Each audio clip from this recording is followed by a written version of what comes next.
మిగులు రాష్ట్రాన్ని అప్పులపాలు చేసిన బీఆర్ఎస్ ఇప్పుడు బాకీ కార్డులను ప్రచారం చేస్తోందని పీసీసీ అధ్యక్షుడు మహేష్ కుమార్ గౌడ్ విమర్శించారు. స్థానిక సంస్థల ఎన్నికల్లో ఉనికి కాపాడుకునేందుకు బీఆర్ఎస్ ప్రయత్నిస్తోందన్నారు. బీజేపీ బీఆర్ఎస్ ఒకటై కాంగ్రెస్ పై కుట్రలు కుతంత్రాలు పన్నుతున్నారు. మేము అమలు చేస్తున్న పథకాలు కార్యక్రమాలే మాకు కవచాలని, స్థానిక సంస్థల ఎన్నికల్లో 80% విజయం కాంగ్రెస్ దేనని ధీమా వ్యక్తం చేశారు.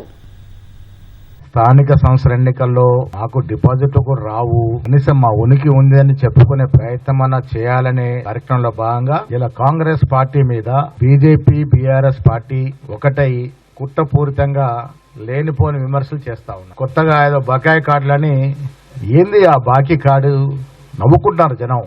ప్రభుత్వ పరంగా బాకీ విషయాలు మాట్లాడితే మొదటి ముద్దాయి కేసీఆర్.